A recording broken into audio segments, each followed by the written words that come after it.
So I asked for my staff to get me a guy who really knows this world.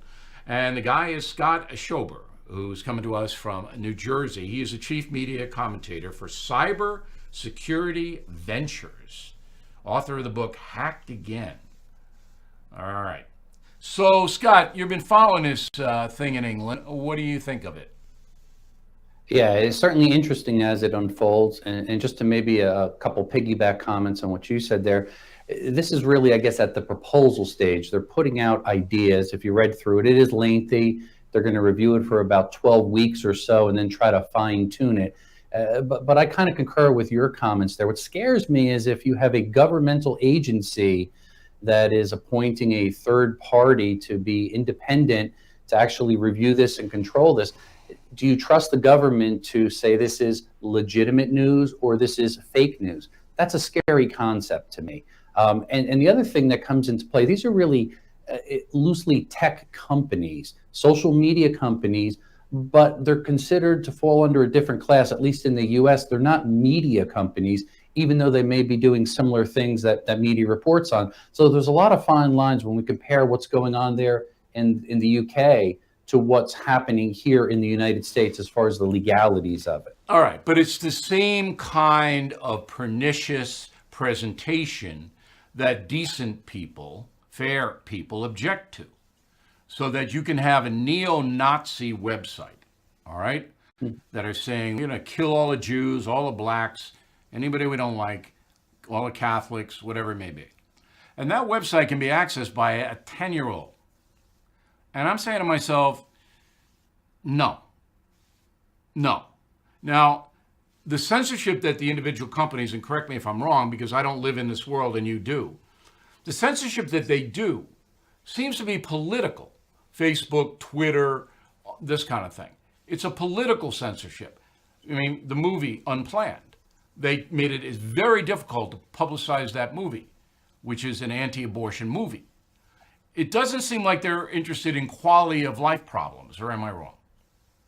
No, I think to some extent you are right. Part of the challenge right now, these companies that you mentioned, Twitter, Facebook, YouTube, they really self-regulate. They've got tens of thousands of employees, and what they're really doing is looking at content. They're staring at all these pornographic images and hate speech and everything else deplorable each and every day, and they're required to remove it if they deem it offensible. And it's really at their discretion. So it's really a self-regulated... Yeah, it's an individual opinion of employees. Exactly.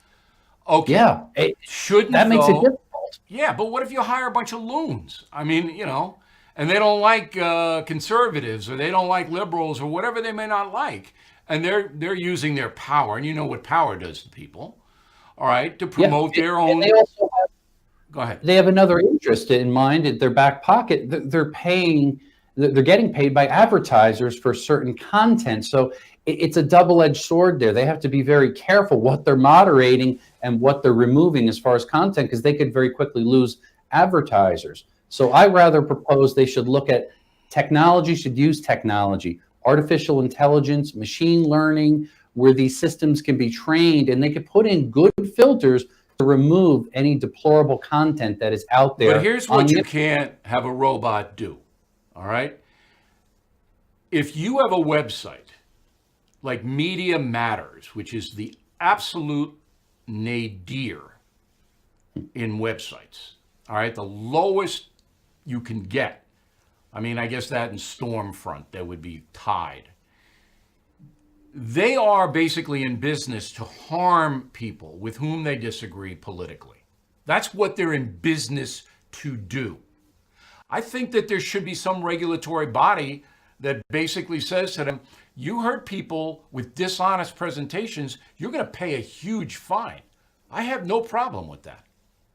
Yeah, that should be legal. That should be fine to get them off there, fine them heavily, go after them if they're doing something that egregious, because that could really hurt people. It can harm people. I agree with that. All right. Do you think it's coming to the USA? Do you think that kind of government regulation is going to get a foothold here? But look at it this way, just to draw a contrast. We've got about 67 million people in the United Kingdom. In the US, you've got 327 million people. there's 5 times more social media users in the US. We eat, sleep, live on social media, unfortunately. So it warps and controls a lot of people each and every day. To have a regulatory body in the United States would be 5 times harder than to do that in the I United agree. Kingdom. So Logistic, we can't even control our southern border, and we're going to control social media in everybody's house.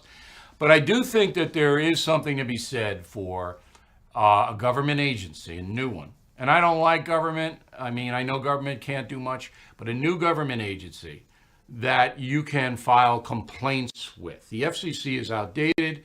They don't know what they're doing. They can't control social media. They're overwhelmed.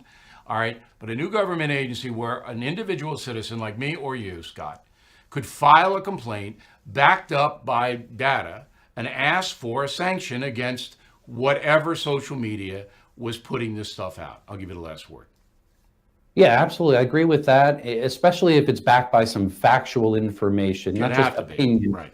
Everybody's got opinions, and that's not worth anything. But the rules here, especially in the United States, really are governed more with the backbone of freedom of speech. Yep. So it has to be very balanced, and I think there should be a regulatory body, and there should be all the garbage taken off the internet and not allow the social media platforms, these giants making billions of dollars, to control what the content is. That's a mistake.